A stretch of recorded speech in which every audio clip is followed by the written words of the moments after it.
tema de hoy. Y quiero decirle feliz día, yo no digo feliz día de Pascua, normalmente feliz día de la resurrección, que es lo que realmente nosotros celebramos. Vamos a abrir nuestras Biblias a 1 Corintios capítulo 15 y versículo 20. Creo que tenemos un pasaje, ya el Señor preparó todo para que el pasaje de hoy pega perfectamente bien con el día de la Pascua. Quiero decirles algo, creo que nunca he dicho exactamente esto, nunca en mi vida al comenzar un mensaje. Prediqué esta mañana, obviamente, este mismo texto y me gustó mucho el mensaje, mientras que lo preparaba, el texto, las verdades que hay, son tremendos. Y después de predicarlo esta mañana, creo que lo que tengo que decir es que las verdades de este pasaje son demasiado grandes para cualquier predicador. Eso es lo que sentí.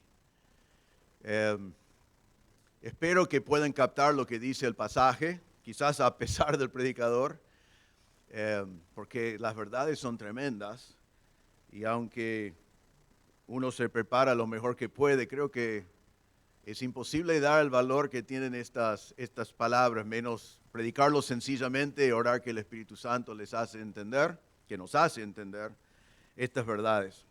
Así que vamos a comenzar hoy en versículo 20. Doy gracias a Dios que no estamos en el pasaje donde estábamos la semana pasada, justo para la Pascua. La semana pasada estamos viendo en el argumento de Pablo las implicaciones horribles del error doctrinal de los corintios. Recuerden que los corintios, algunos dijeron, no hay tal cosa como la resurrección de los muertos, y no se dieron cuenta de lo que eso significaba. Y Pablo dijo, si no hay resurrección de los muertos, deben darse cuenta entonces que Cristo no resucitó. Y después Pablo dedicó una parte de su argumento explicando las consecuencias o las implicaciones de si fuera verdad que Cristo no hubiera resucitado. Cosa que no es verdad y Pablo lo dice como si fuera una suposición incorrecto, erróneo. Pero todo lo que vimos la semana pasada es que si no fuera por la resurrección, entonces nuestra prédica será vana, tu fe sería vana, los testigos serían mentirosos, todavía estaríamos todos perdidos en nuestro pecado, los muertos en Cristo hubieran perecido, ya no tendrían ninguna oportunidad ni posibilidad de resucitarse, y nosotros los cristianos seríamos dignos de lástima más que cualquier persona en el mundo. Fue un pasaje negativo, Pablo lo marcó así para que ellos pudieran entender que el error que ellos estaban creyendo era grave.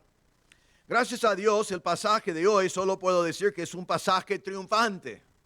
Todo el contrario, en vez de error vamos a hablar de la verdad. En vez de suposiciones vamos a hablar de afirmaciones. En vez de derrotas vamos a hablar de victorias. El pasaje de hoy es donde Pablo pone en orden todo lo que tenía que decirle la semana pasada en forma negativa para llamarle la atención.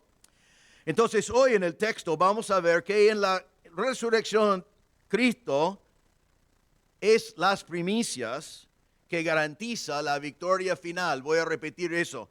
Vemos hoy que en la resurrección Cristo es las primicias que garantiza la victoria final. Ahora déjame decirles, yo busqué esta palabra y no existe en español. Y entonces está como ustedes lo usan del inglés, pero esta mañana me di cuenta que casi nadie lo conoce en inglés también. Tampoco, pero le voy a decir que le voy a dar lo que se llama una alerta de spoilers. ¿Sabe lo que es eso? Alerta de spoilers. Sí, algunos sí, pero muy pocas personas saben lo que es. Así que le voy a enseñar español. Una alerta de spoilers es como cuando vas a ver una película, pero no lo has visto todavía, y viene en un noticiero que van a explicar cómo fue la película y te van a decir cómo terminó. Entonces ellos dicen, alerta de spoiler. Si no querés saber cómo termina la película porque no lo viste todavía, haga así.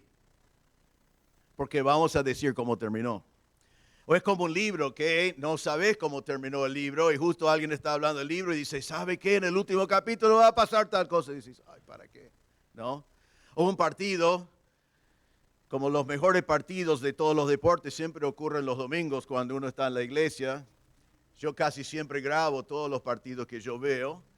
Y siempre tengo un pacto con mis hijos que si hay un partido, y todos nosotros lo hemos grabado, que nunca decimos absolutamente nada hasta que sepamos que todos han visto el partido.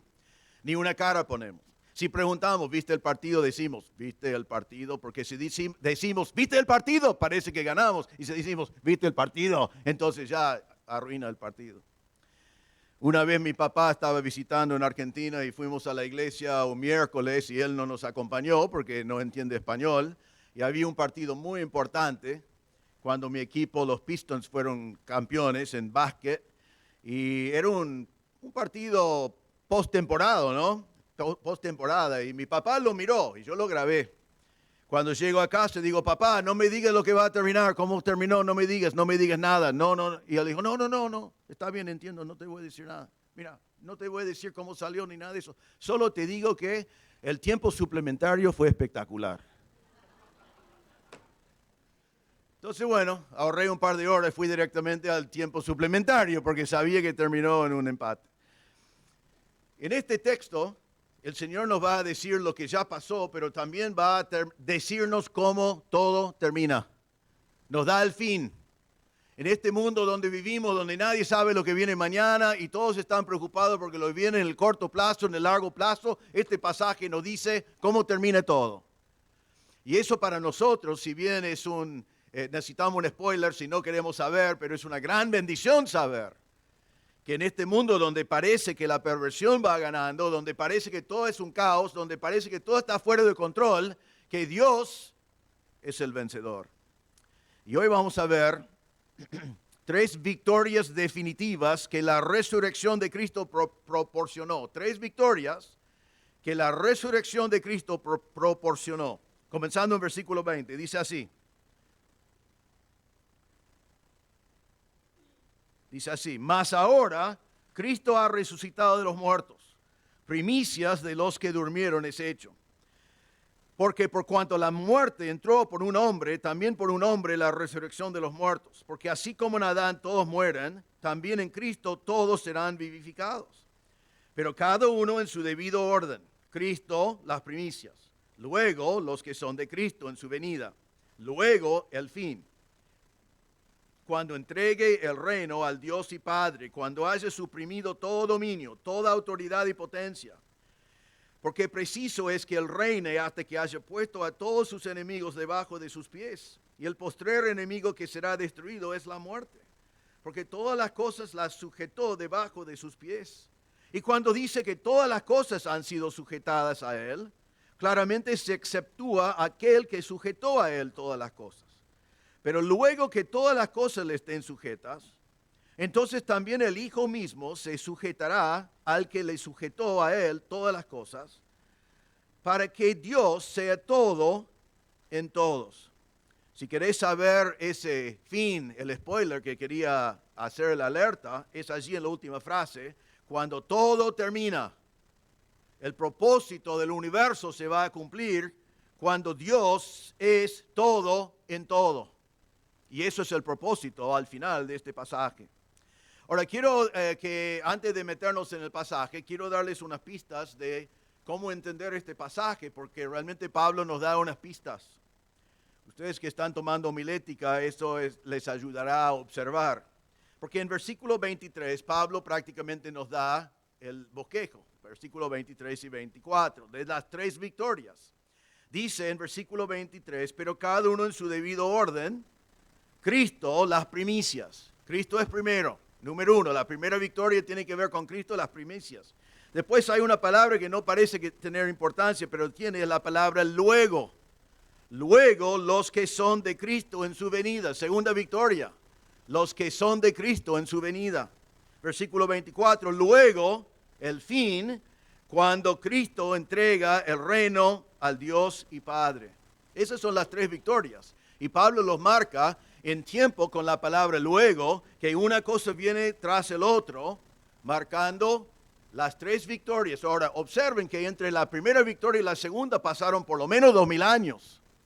Y entre el segundo y el tercero, que no ocurrió todavía, no sabemos cuánto tiempo va a pasar, pero es importante observar que el tiempo en sí entre los dos es importante darnos cuenta que hay tiempo, pero el tema son las 3 victorias proporcionadas por la resurrección.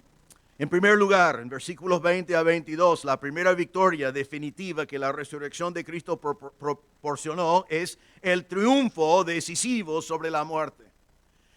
Más adelante, Pablo va a decir que la muerte es el enemigo postrero que es vencido. Y es verdad, va a ser vencido al final cuando ya no hay más muerte. Pero también es verdad en versículo 20 que la victoria definitiva sobre la muerte ocurrió en la cruz. Ocurrió cuando Cristo murió y cuando Cristo resucitó. Versículo 20, ya vimos algo de esto la semana pasada, vamos a verlo de vuelta y profundizar un poquito más. Dice, más ahora. Pablo ha estado diciendo con su suposición, si Cristo no resucitó, tal cosa y tal cosa y tal cosa sería verdad. Y está diciendo ahora, más ahora. Es una palabra, se llama adversivo, es un contraste totalmente opuesto. Todo eso hablamos como si fuera verdad, sabiendo que no es verdad porque está basado en su error. Pero ahora al contrario, vamos a decir lo que es la verdad. Y esa verdad, versículo 20, más ahora Cristo ha resucitado de los muertos. Y el tiempo del verbo significa que resucitó, está resucitado y siempre será resucitado. Porque personas antes habían resucitado pero volvieron a morir, pero Cristo ha resucitado y Él vive.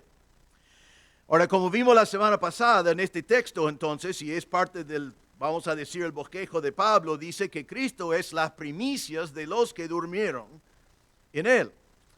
Ahora, hoy les voy a llevar a 2 pasajes, que normalmente no les llevo a otros pasajes, pero les invito a acompañarme a Levítico capítulo 23. Levítico 23, el tercer libro en la Biblia, en el Antiguo Testamento. Estamos bajo la ley y vamos a ver algunas instrucciones, algunos que vimos la semana pasada y algunos más, porque quiero profundizar más sobre el tema. Y vamos a ver sobre las primicias, como el Señor lo explicó al pueblo de Israel. En Levítico 23:10 vemos las instrucciones de la ofrenda que se llama las primicias.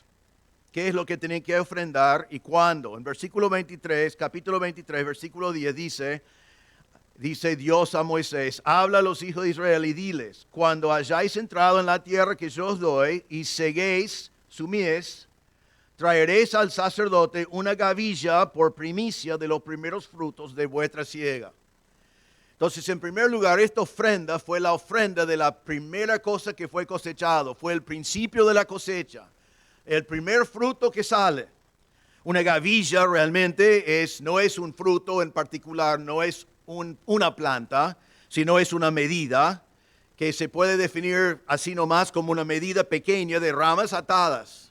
Entonces está diciendo, y déjame decir que en Israel, en esa época, la primera cosecha fue la cosecha de la cebada.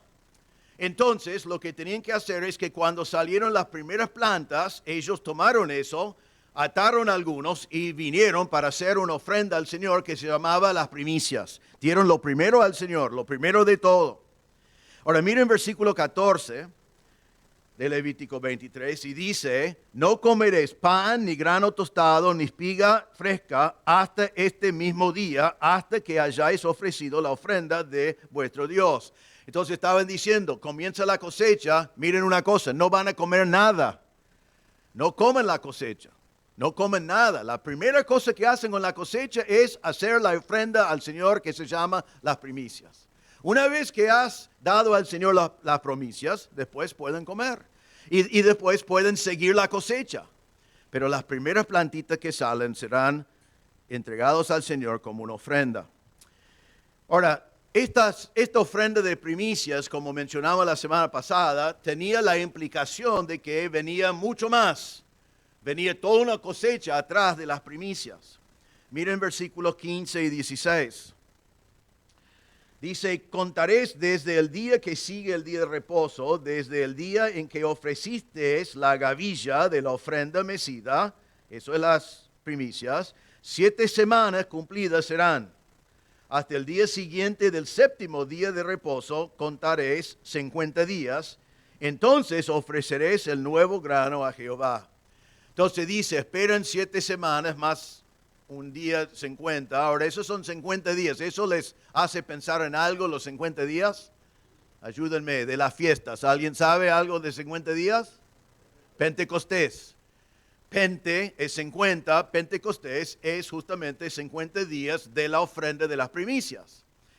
Y Dios dice a Moisés aquí que una vez que cumplan esos 50 días, entonces traen otra ofrenda al Señor, que es lo que Él llama acá el nuevo grano, que está ofrendando, pero ¿de qué? De la abundancia de toda la cosecha que han cosechado. Entonces, las primicias es la promesa de mucho más. Y si la primicia era cebada, la cosecha es cebada. Si el principio era trigo, la primicia era trigo, la cosecha es trigo. Las primicias es lo primero y lo que viene después es abundancia de la misma cosa.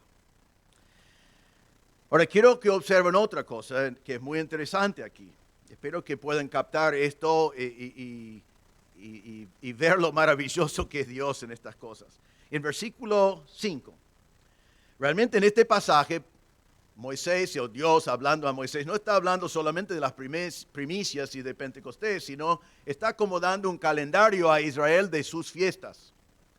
Entonces quiero que observen esto. Dice en versículo 5, en el mes primero, a los 14 del mes, ahora el mes primero no era enero, ¿no? Esto es el calendario judío. Es el mes Nisan, tampoco es un auto, ¿no? El mes Nisan, que anda alrededor, es otro calendario, marzo, abril, para nosotros. Eso no importa. Lo que importa es que Él les dijo, en el mes primero, en su calendario, a los 14 días del mes, entre las 2 tardes, Pascua es de Jehová. Eso es la fecha de la Pascua judía. Para los judíos, eso es la fecha de la Pascua. Bien, es el 14 del primer mes. Ahora mire lo que dice el versículo 6. Y a los 15 días de este mes, es la fiesta solemne de los panes sin levadura a Jehová. Entonces el próximo día comienza otra fiesta que se llama la fiesta de los panes sin levadura. Y después dice, 7 días comeréis panes sin levadura. Entonces el día después de la Pascua comienza una semana que es la fiesta de panes sin levadura y no comen pan con levadura. Miren en versículo 10. Eso ya lo leímos. Dice, habla a los hijos de Israel y diles, cuando hayáis entrado en la tierra que yo os doy y seguís su mies, traeréis al sacerdote una gavilla por primicia de los primeros frutos de vuestra siega. Ahora presten atención a ver la fecha de esta ofrenda de primicias. Versículo 11. Y el sacerdote merecerá la gavilla delante de Jehová para que seáis aceptos. El día siguiente del día de reposo la mecerá. El día siguiente del día de reposo. Entonces, la ofrenda de las primicias venía el primer día después del sábado en la semana de la Pascua. ¿Entienden eso? Tenemos la Pascua que comienza el 14, después viene un sábado y el próximo día, domingo, es el día de las primicias. Ahora, en el tiempo de la muerte de Jesús, ¿qué día fue eso? ¿Qué fue en el año en el cual Jesús resucitó? ¿Qué fue el primer día después del sábado de la semana cuando comenzó la Pascua? El día de la resurrección. Según lo que nos dice en el Antiguo Testamento, las primicias hubieran sido ofrecido ese domingo, el primer día después del sábado de la semana de Pascua. Que significa que no solamente Pablo cuando nos dice en versículo 20 que Cristo es las primicias, que es las primicias en el sentido de que resucitó y muchos más van a resucitar, sí es lo que significa, sino que Cristo resucitó en el día de la ofrenda de las primicias, según el calendario que encontramos en Levítico.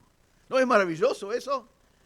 Yo siempre estoy asombrado de cómo Dios tome las cosas del Antiguo Testamento que son proféticos y los cumple en maneras que, y por allí nosotros siendo gentiles, me imagino que somos todos gentiles, nos cuesta captar esas cosas porque no practicamos todas estas fiestas que ellos tenían.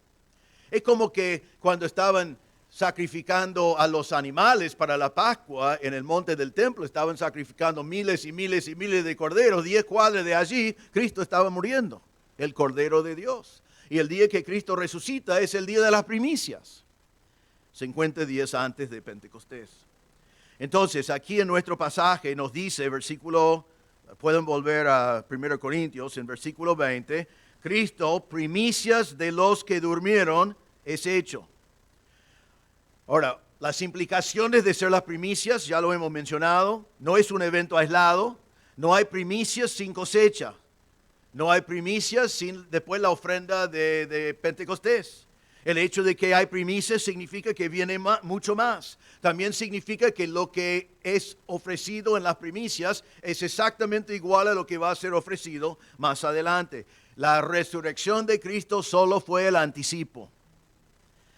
Vemos entonces que Cristo es el primero, pero vendrán muchos más. Cristo nació corporalmente, resucitó corporalmente. Todo lo que resucitan, resucitarán corporalmente. Fue parte del problema de los corintios. Cristo resucitó para siempre. Los que resucitan en Cristo resucitan para siempre. Jesús es la garantía de la resurrección de los santos. ¡Qué bendición!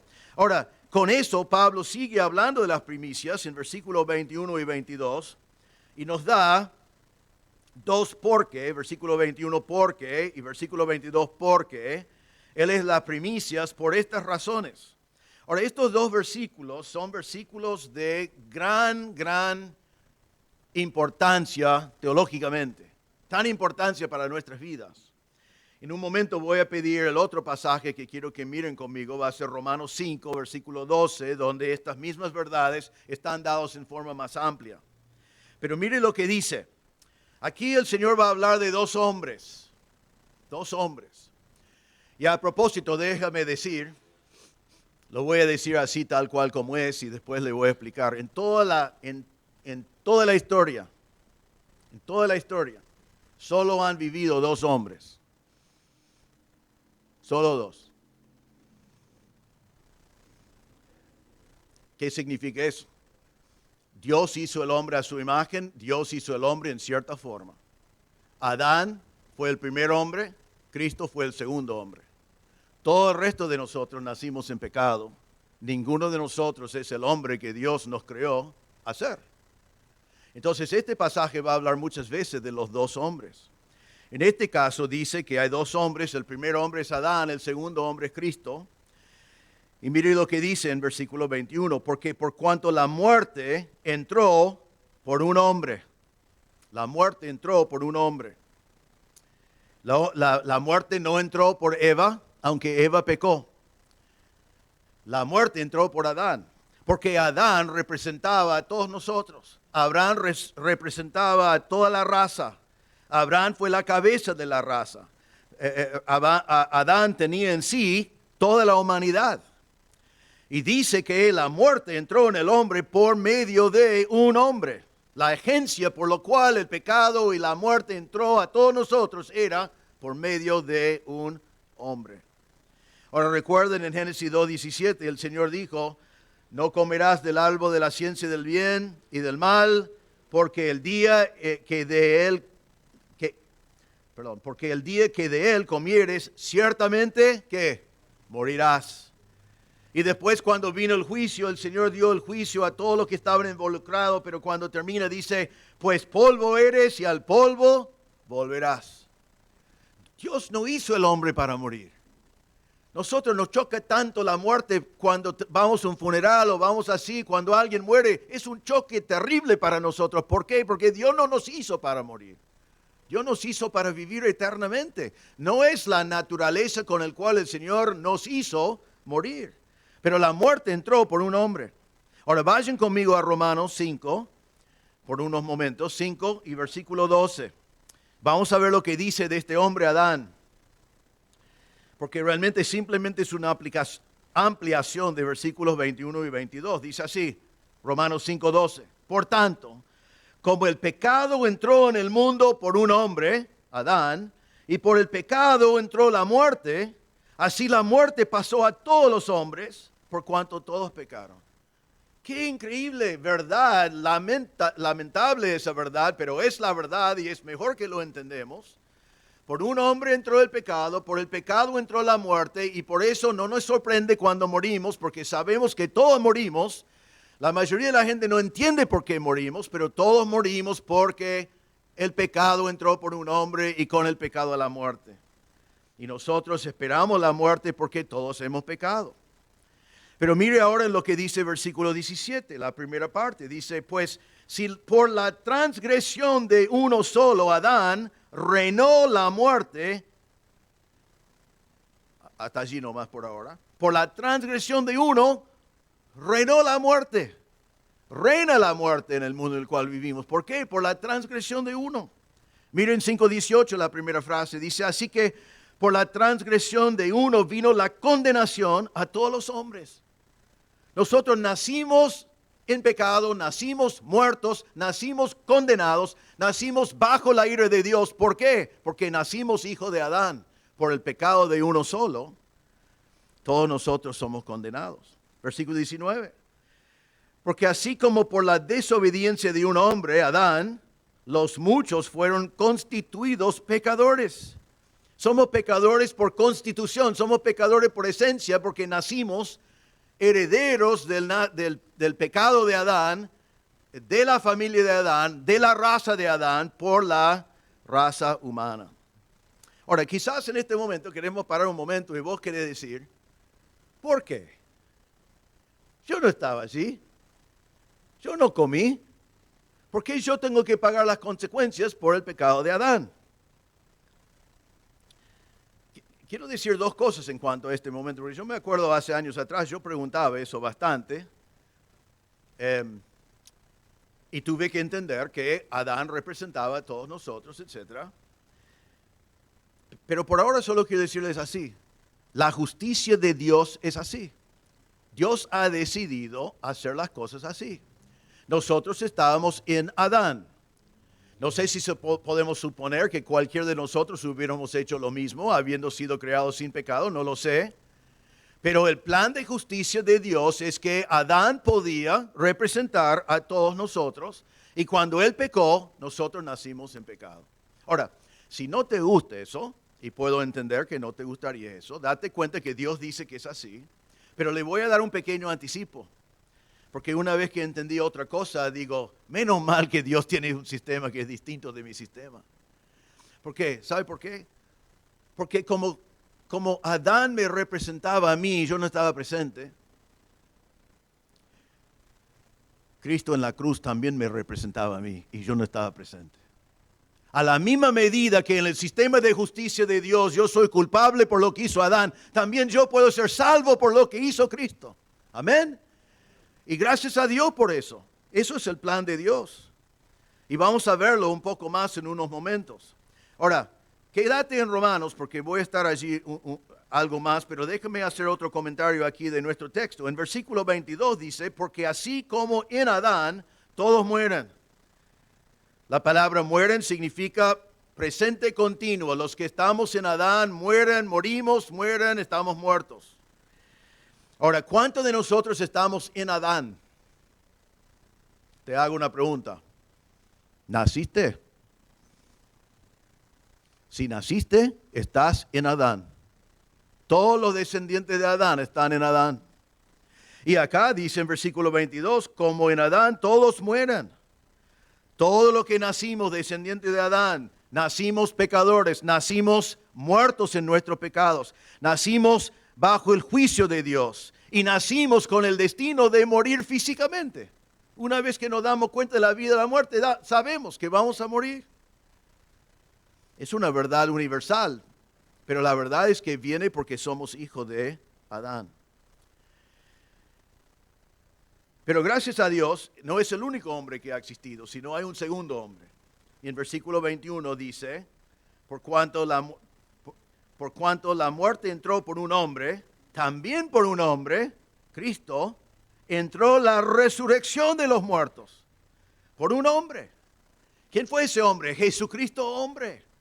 El hombre que es Dios y hombre a la vez. El hombre que es Dios encarnado. Que aunque es totalmente Dios, también es totalmente hombre.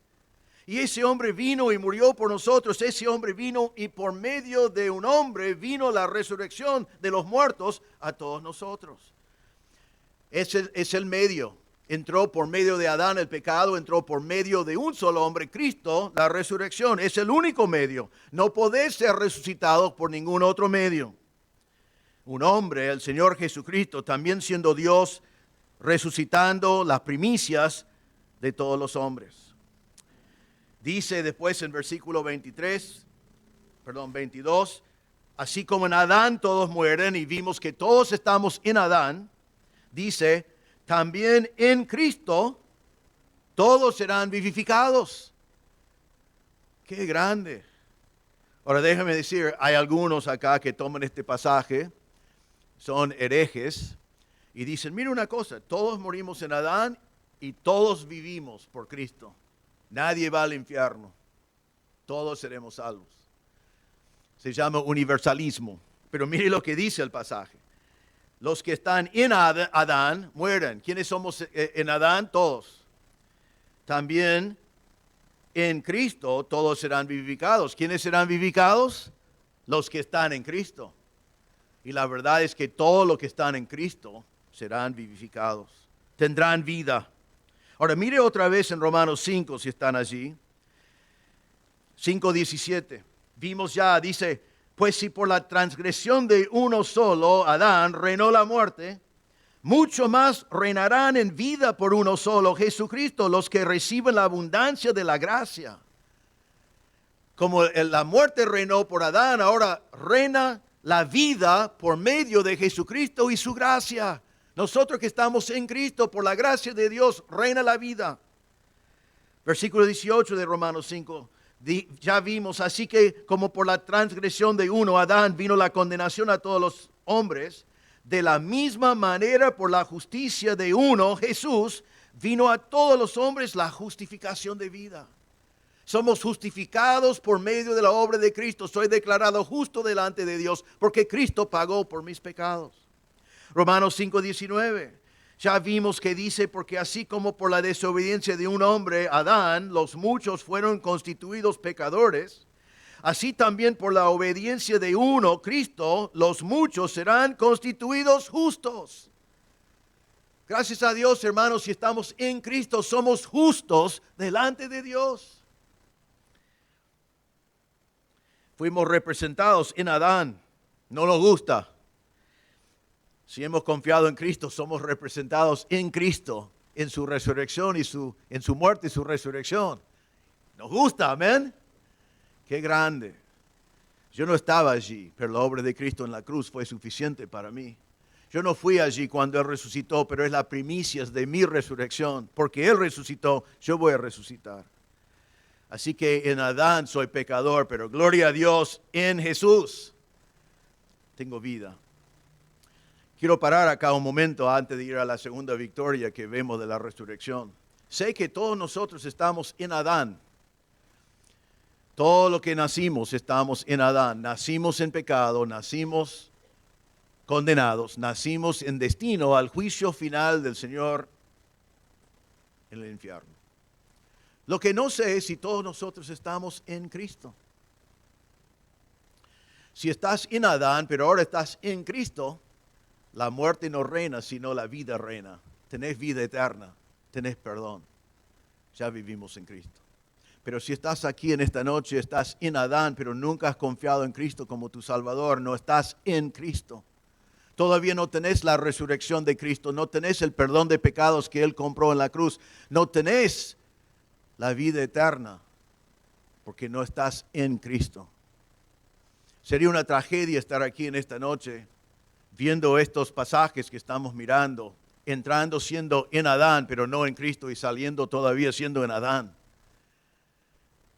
En Adán está el pecado, la muerte, la condenación, la ira de Dios. En Cristo está el perdón, la vida abundante, la vida eterna.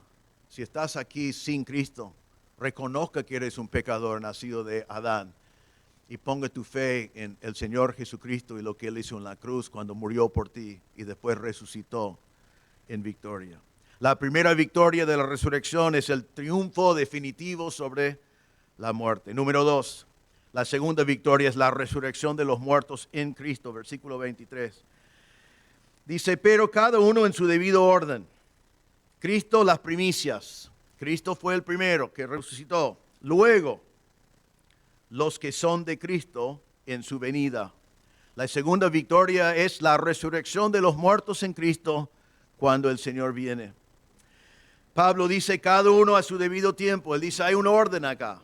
Primero Cristo, después lo demás y después el fin. Hay que entender el orden. Miren que entre Cristo y los que resucitan en la venida de Cristo van a pasar por lo menos 2000 años. Ya pasaron 2000 años. Entonces, no nos da tiempos acá, solamente nos da el orden y las tres cosas que van a pasar. Nos dice entonces que el próximo que viene es que es la resurrección de los que son de Cristo y van a resucitarse en su venida. Voy a leer un pasaje que conocemos bien, que es 1 Tesalonicenses capítulo 4.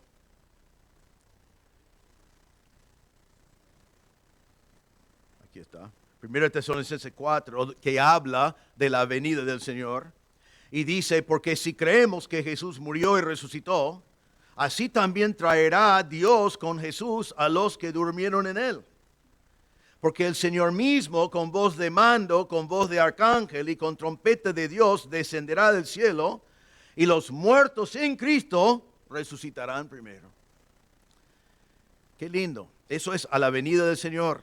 Resucitarán. Llamamos esto el arrebatamiento. El Señor vendrá en las nubes.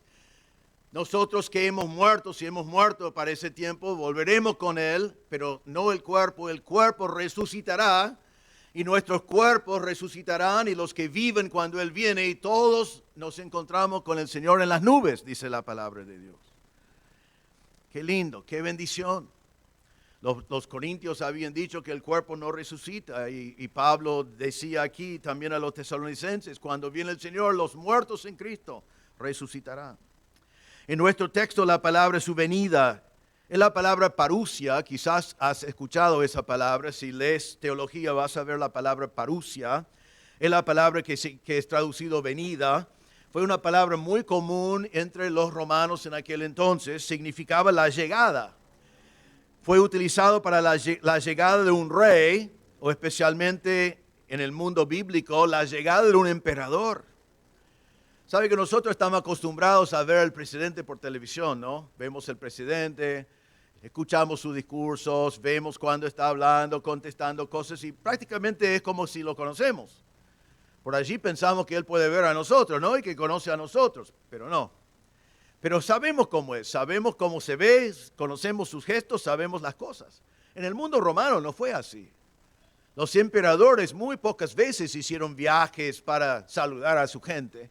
Y cuando hicieron viajes, es interesante cuando estudias el mundo romano y querés ver ruinas, muchas veces hay templos y edificios y son del año 100 y 200, 300 y dicen, esto fue edificado para recibir al emperador porque vino de visita.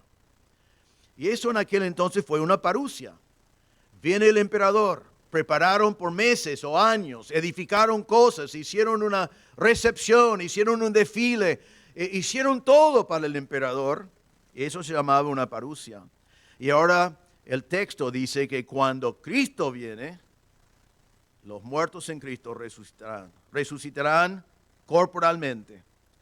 La Biblia dice que cuando morimos, que nosotros estamos, nos dice, ausentes del cuerpo, presentes con el Señor. Pero cuando el Señor vuelve, nuestros cuerpos también resucitarán. Pablo va a terminar en 1 Corintios 15, 51 y 52, donde dice, he aquí os digo un misterio. No todos dormiremos, pero todos seremos transformados. Está diciendo, algunos estaremos con vida cuando el Señor viene y algunos ya habrán muerto. Pero dice, no todos dormiremos, pero todos seremos transformados. En un momento, en un abrir y cerrar de ojos, a la final trompeta, porque se tocará la trompeta y los muertos serán resucitados, incorruptibles, y nosotros seremos transformados. Es una parusia, va a venir la trompeta, va a ser un gran aviso, pero todos vamos a ser cambiados. Nuestro cuerpo va a ser resucitado. Ahora hay un misterio allí, pero yo a veces pienso, porque entendemos en la Biblia que cuando estamos con nuestros cuerpos glorificados, que vamos a ser reconocibles. ¿Sí? Van a estar mirando en mí y van a darse cuenta que soy yo. Yo no puedo entender cómo puedo tener dos cosas, un cuerpo glorificado y también que pueden darse cuenta que soy yo. ¿Ya? ¿Entienden? Esas dos cosas me parece que no son posibles. Pero es parte del milagro de Dios, que va a hacer de esto que ustedes vean y es reconocible algo maravilloso. Amén. Y voy a poder cantar también. Ahora, por nuestro contexto, Pablo está diciendo esto, que la resurrección tuya después si morís en Cristo, tu resurrección es tan seguro como la resurrección de Cristo. Él es la primicias y vos sos la segunda, lo que viene luego. Y debemos decir gracias a Dios, porque la resurrección de Cristo es seguro totalmente. ¿Es menos seguro el nuestro? No, es igual.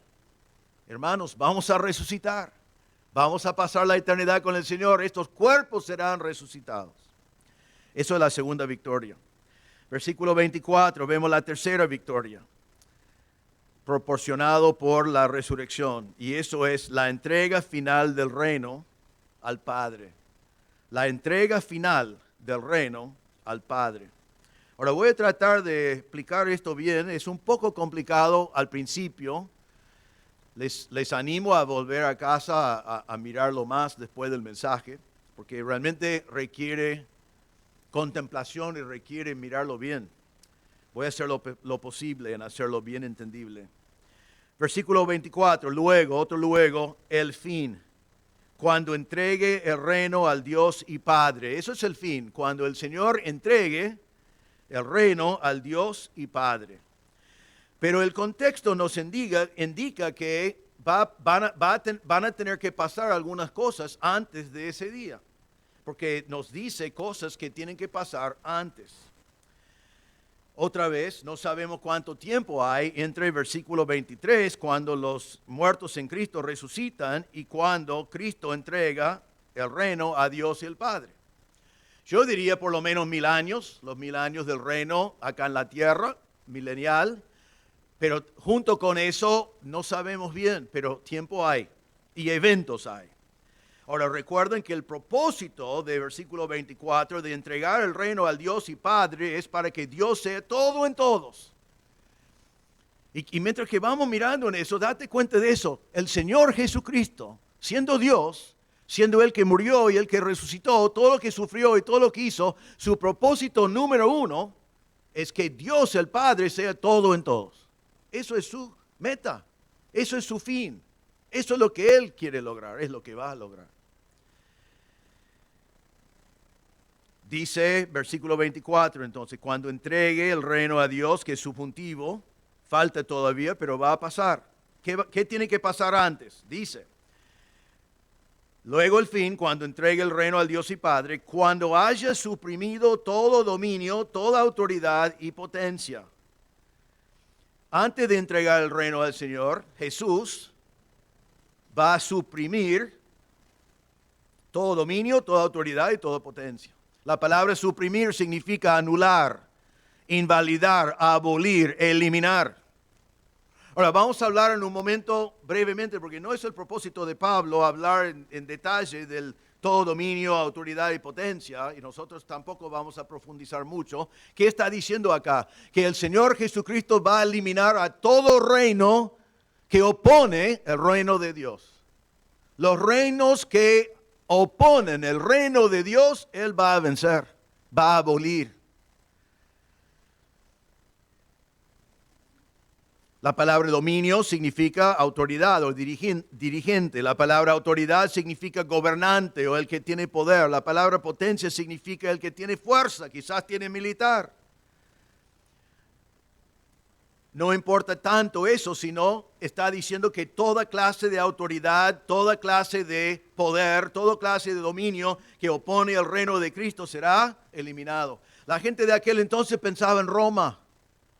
y vieron que muchas cosas que hicieron los romanos con sus dioses paganos y todo, y aún de perseguir a los cristianos, estaban oponiendo el reino del Señor. Y Pablo dice, cuando Cristo entregue el reino a su Padre, va a haber eliminado a todos.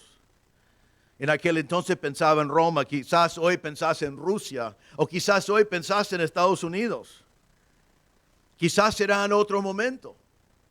La verdad es que si hablamos de Rusia y Estados Unidos, podemos mirar y analizar y ver cuántas cosas que las dos naciones hacen para oponer el reino de Dios. Están en contra de Dios, toman decisiones en contra de Dios. Hay perversiones y corrupción por todas partes. El Señor Jesucristo va a dominar todo eso y va a suprimir a todo poder que opone el reino de Él. A veces en la Biblia sabemos que estas palabras, dominio, autoridad y potencia, hacen referencia a ángeles, demonios y otros poderes. Eso no es el punto aquí. El punto es que Jesucristo va a dominar absolutamente todo lo que opone los propósitos de Dios. Eso a mí me anima hoy, espero que a vos también, porque realmente nunca en mi vida miraba alrededor del mundo y pensaba, qué caótico que es esto, ¿no? Parece que está todo fuera de control, parece que hay perversión por todas partes. Todo el mundo occidental ni sabemos que es un hombre o una mujer. ¿Cómo puede ser eso? Y los mismos gobernantes van impulsando eso y quieren enseñar a los chicos en preescolar que dudan de lo que son. Y qué sé yo, podía hablar por el resto de la noche, pero no, eso tampoco es el tema. Pero, ¿sabe qué? Nosotros que somos cristianos miramos en este pasaje y miramos al mundo alrededor y queremos ser sal y luz en este mundo, queremos ganar a personas para Cristo, queremos estar en este mundo viviendo vidas victoriosas y podemos porque sabemos cómo termina. Cristo vencerá. Él está permitiendo estas cosas hoy en día porque no ha llegado el momento, pero luego, cuando viene el momento, Él va a dominar el mundo y eliminar todo lo que opone las cosas de Dios. Versículo 25 dice, porque preciso es que Él reine. Significa que es necesario, es una obligación, Él tiene que reinar. Tiene que reinar en primer lugar porque fue profetizado. Dice versículo 25, preciso es que Él reine hasta que haya puesto a todos sus enemigos debajo de sus pies. Fue profetizado en Salmo 110:1, Jehová, el Padre, dijo a mi Señor, siéntate a mi diestra hasta que ponga a tus enemigos por estrado de tus pies. El Padre dijo que iba a hacerlo. Es el poder del Padre que pone a todo bajo los pies del Señor Jesucristo. Fue profetizado y ahora dice, es preciso, es necesario que se haga. También quiero marcar que el Señor Jesucristo, cuando pone todo debajo de sus pies, Él va a reinar. Y también debemos entender, y esto es mucho para el texto, el Señor va a entregar el reino a su Padre, vamos a ver, pero van a reinar juntos para siempre, para siempre. Apocalipsis 3:21 dice, el que venciere le daré que se siente conmigo en mi trono, dice el Señor Jesucristo, que se siente conmigo en mi trono, así como yo he vencido y me he sentado con mi Padre en su trono. Entonces dice, van a sentarse conmigo en mi trono, donde yo me he sentado con mi Padre en su trono. Él va a entregar el trono al Señor y van a reinar para siempre. 1 Pedro 3:22 dice, quien habiendo subido al cielo está a la diestra de Dios, y a Él están sujetos ángeles, autoridades y potestades. Todo está sometido. Apocalipsis 11:15 dice, el séptimo ángel tocó la trompeta y hubo grandes voces en el cielo y decían, los reinos del mundo han venido a ser de nuestro Señor y de su Cristo, y reinarán por los siglos de los siglos. Amén. Dice, todos los reinos del mundo han sido sometidos al reino de nuestro Señor, y Él reinará por los siglos de los siglos. El texto en versículo 25 dice que Cristo reinará hasta poner todos los enemigos debajo de sus pies. Él va a someter a todo. Y después dice en versículo 26, y el postrer enemigo que será destruido es la muerte. El último enemigo que será destruido es la muerte. Ahora recuerden que en la cruz y con la resurrección Cristo ya triunfó definitivamente sobre la muerte, ya está hecho. Pero ahora está hablando de cuando ya no hay más muerte. Cuando ya no hay más muerte. En Hebreos capítulo 2, 14 dice, así que por cuanto los hijos participaron de carne y sangre, Cristo también participó de lo mismo para destruir por medio de la muerte al que tenía el imperio de la muerte, esto es, al diablo. El Señor en su muerte destruyó al que tiene el imperio de la muerte, el diablo, y ganó la victoria. Pero me encantan algunos de estos otros pasajes. En 1 Corintios 15, 54, hemos leído esto ya varias veces en estas semanas. Dice que cuando el Señor viene y nuestros cuerpos resucitan, dice, entonces se cumplirá la palabra que está escrita. Sorbida es la muerte en victoria. ¿Dónde está, oh muerte, tu aguijón? ¿Dónde está, oh sepulcro, tu victoria? Ya que el aguijón de la muerte es el pecado, el poder del pecado, la ley. Algún día vamos a mirar alrededor y decir, ¿dónde está el aguijón? Estamos todos vivos. Tenemos cuerpos resucitados. Estamos con nuestros seres queridos. ¿Dónde está el problema? La muerte está vencido. En Isaías 25, versículo 8, Dios dijo a Israel, destruirá a la muerte para siempre. Y enjugará a Jehová, el Señor, toda lágrima de todos los rostros. Y quitará la frente de su pueblo, de toda la tierra, porque Jehová lo ha dicho, y se dirá en aquel día, he aquí, este es nuestro Dios, le hemos esperado y nos salvará. Este es Jehová a quien hemos esperado, nos gozaremos y nos alegraremos en su salvación. Israel diciendo, esto es el Señor que esperamos cuando el Señor ha destruido la muerte para siempre. Apocalipsis 21:4, en el cielo dice, enjugará Dios toda lágrima de los ojos de ellos. Y ya no habrá muerte, ni habrá más llanto, ni clamor, ni dolor, porque las primeras cosas pasaron. Versículo 26, el postrer enemigo que será destruido es la muerte. Pero hermanos, será destruido. Este día va a venir. A mí me gusta pensarlo, es lindo contemplarlo. Vamos a estar en el cielo. Vamos a estar con el Señor. No nos va a doler nada. Yo me acuerdo cuando era joven, yo me acuerdo que mi abuela, ella pensaba todos los días en la venida de Cristo. Ella estaba con muchos dolores y también esperando la muerte y me hablaba todo el tiempo de que el Señor va a venir antes de que yo muera, el Señor va a venir antes de que yo muera. Y yo estaba como, ¿podés esperar un rato porque quiero casarme? ¿No? Ahora me siento un poco más como mi abuela, ¿no? Los dolores y perder a más y más seres queridos y el dolor que pasa en la vida y todas esas cosas y la muerte misma, y dice que algún día vamos a estar con el Señor y no va a haber muerte, no va a haber llanto, no va a haber dolor y así estaremos para siempre. Eso es la parte de la tercera victoria que Cristo logró en la resurrección. Amén. Versículo 27. Dice, porque todas las cosas las sujetó debajo de sus pies. Y ahora dice algo inesperado y un poco confuso la primera vez que lo lees, porque dice que Cristo, todo está sujetado debajo de los pies de Cristo. Y dice, y cuando dice que todas las cosas han sido sujetadas a Cristo, claramente se exceptúa aquel que sujetó a Él todas las cosas.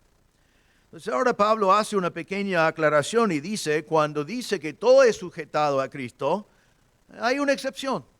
Hay una cosa que no está sujetado a Cristo. ¿Y qué es eso? Dice en el texto, es el que sujetó todas las cosas bajo Cristo. ¿Quién es? Dios el Padre. Todo el universo está sujetado abajo de Cristo, menos el Padre. Entonces Pablo aclara eso y dice, una excepción, quiero que entiendan la excepción. Pero mire ahora en versículo 28, dice, pero luego que todas las cosas le estén sujetas, una vez que Él ha suprimido a todos los dominios, una vez que ha vencido la muerte, una vez que ha vencido absolutamente todo, una vez que Él tiene todo el reino, una vez que tiene todos sus enemigos debajo de sus pies, entonces dice que Él va a entregar absolutamente todo a su Padre. Esto me gusta en el contexto porque es en las primicias Cristo fue ofrecido, el primer fruto, y ahora al final del tiempo Cristo está otra vez adorando a su Padre por ofrecerle absolutamente todo. Es increíble, ¿no? Pensar que Jesús, siendo Dios, habiendo venido y nacido en Belén, fue a la cruz, murió, sufrió, llevó sobre él nuestro pecado, resucitó, y después hace todas estas cosas para establecer su reino, y todavía está pensando en una sola cosa. Todo esto hago para entregarlo a mi Padre, para que Dios sea todo en todos. Hermanos, eso debe ser una lección tan fuerte para nosotros, porque si el Señor Jesucristo vino a la tierra siendo Dios, hizo todo eso solo pensando en entregarlo a su Padre al final para que Dios sea todo en todos, ¿cuánto más nosotros? Nosotros, ya que somos salvos, no debemos vivir para placer, no debemos vivir para nuestras ambiciones, no debemos vivir para nuestras cosas, sino todo lo que hacemos debe ser para glorificar a nuestro Padre, igual como el Señor Jesucristo. Jesucristo se somete. Ahora, ¿eso significa que Jesús no es Dios? No, Dios es Dios. Simplemente como la segunda persona de la deidad se somete a su Padre. Eso no es nada nuevo. Recuerden en Getsemaní que antes de ir a la cruz, Él oraba y decía, Padre, si quieres, pase de mí esta copa, pero no se haga mi voluntad, sino la tuya. Al ir a la cruz y saber que todos los pecados del mundo iban a ser cargados sobre Él, sabiendo que Él, siendo Dios, iba a morir, sabiendo que iban a pasar cosas allí que nosotros ni podemos entender, Él dijo, no mi voluntad, sino tu voluntad.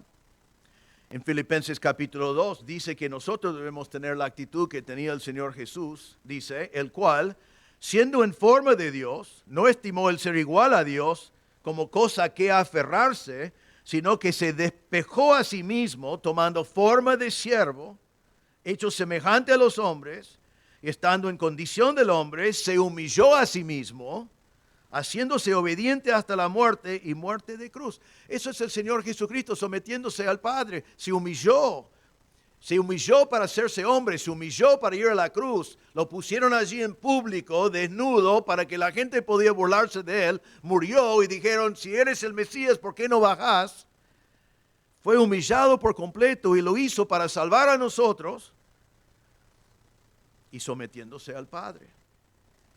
Pero después dice en los próximos versículos, para que en el nombre de Jesús se doble toda rodilla de los que están en los cielos, en la tierra y debajo de la tierra, y toda lengua confiese que Jesucristo es el Señor. Jesús murió así, se humilló, pero después Pablo dice, pero algún día toda rodilla va a inclinarse delante del Señor y toda lengua va a confesar que Jesucristo es el Señor. Gloria a Dios. Pero dejé afuera una frase al final de eso. Dice, toda rodilla de los que están en los cielos y en la tierra y debajo de la tierra, y toda lengua confiese que Jesucristo es el Señor, para gloria de Dios Padre. Cristo no hizo todo eso para que se inclinen delante de Él y así se acabó. Él hizo todo eso para que se inclinen delante de Él y declaren con su lengua que Cristo es Señor, para la gloria de Dios el Padre. Y después que Él entrega el reino, versículo 28, luego de todas las cosas, que todas las cosas le estén sujetas, entonces también el Hijo mismo se sujetará, el que le sujetó a Él todas las cosas, para que Dios sea todo en todos. Desde ese momento en más reinarán los dos. Apocalipsis 11:15 dice, los reinos del mundo han venido a ser de nuestro Señor y de su Cristo, y Él reinará por los siglos de los siglos. En Zacarías 14:9 dice, Jehová será rey sobre toda la tierra. En aquel día Jehová será uno y uno su nombre. El Señor reinará. Pero todo eso, ¿para qué? Para que Dios sea todo. Me gusta Romanos 11:33 que dice, porque de Él y por Él y para Él son todas las cosas. A Él sea la gloria por los siglos. Amén.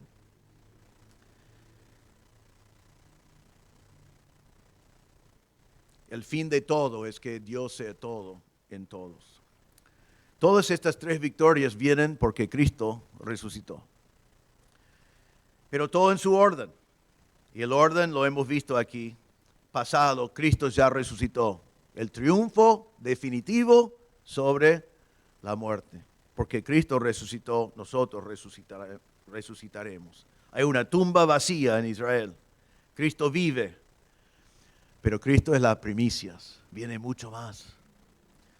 Segundo, nosotros resucitaremos. Nuestros cuerpos serán resucitados. Es tan seguro como la resurrección de Cristo. Y vivimos con esa esperanza. Y cuando despedimos a un ser querido en Cristo, vivimos con esa esperanza segura. Y no nos entristecemos como los que no tienen esperanza. Y la tercera victoria es el reino mismo de Dios. Algún día nuestro Salvador va a vencer. Va a poner todos sus enemigos bajo sus pies. No va a haber más personas gobernando con corrupción y con todas las cosas perversas que hay. No va a haber más eso. Cristo reinará. Para la gloria de Dios y según los principios de Dios, la muerte será vencido y Dios reinará para siempre. Y la última cosa que debemos sacar de este pasaje es que el propósito de absolutamente todo esto, la resurrección de Cristo, la resurrección nuestro, la entrega del reino que Cristo hace a su Padre, el propósito de todo eso es que Dios sea todo en todo. Así que hermanos, que vivamos poniendo a Dios como todo en nuestras vidas. Vivamos para que Él sea glorificado en todo lo que hacemos. Vivamos para que toda la gloria sea para Él. Pablo va a terminar este libro en 1 Corintios 15:57, casi terminando, diciendo así: mas gracias sean dadas a Dios que nos da la victoria por medio de nuestro Señor Jesucristo. Tenemos la victoria. Eso ya era el spoiler. Si estás mirando alrededor y estás preguntando quién va a ganar, quién va a ganar, con quién debo pegarme, ¿sabe qué?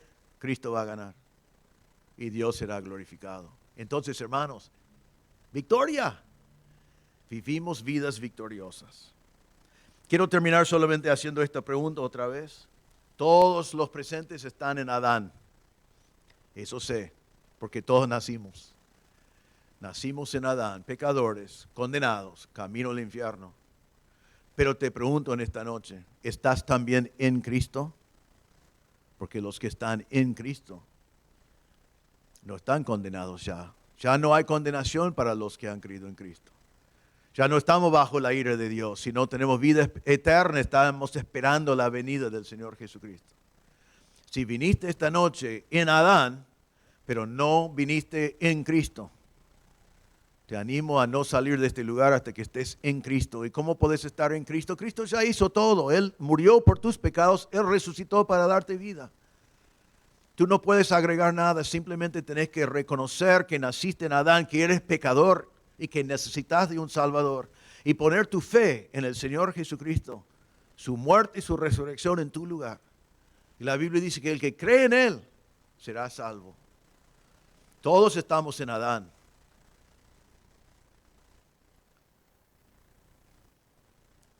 Pero si solamente estás en Adán, te exhorto a considerar la necesidad de estar también en Cristo y poner tu fe en el Señor Jesucristo. Oremos. Señor, te damos gracias por tu palabra. Te damos gracias por las grandes verdades que encontramos en este pasaje. Qué grandes victorias que Cristo ganó para la gloria tuya y para el beneficio de nosotros. Te damos gracias que Cristo resucitó y lo celebramos en este día especial. Te damos gracias que no tenemos que temer la muerte, porque todos nosotros que estamos en Cristo resucitaremos con cuerpos glorificados para estar con el Señor para siempre. Y te damos gracias, Señor, que en este mundo de pecado, que miramos alrededor y muchas cosas no entendemos, te damos gracias que Cristo vencerá a todo y que Cristo reinará sobre el mundo entero y que Cristo entregará el reino a su Padre y ellos reinarán por toda la eternidad. Te damos gracias por eso. Ayúdanos, Señor, a vivir nuestras vidas como hizo el Señor Jesucristo, en tal manera que tú seas todo de todos. Pido, Señor, si hay alguien acá presente que está en Adán, pero no está en Cristo, que tu Espíritu Santo le convence en este mismo momento de su pecado y de su necesidad de un Salvador. Y en que en esta noche pueden poner su fe en Cristo, para estar en Cristo, tener perdón y vida eterna. Te damos gracias por tu obra en la cruz y en la resurrección. En el nombre del Señor Jesús pedimos. Amén.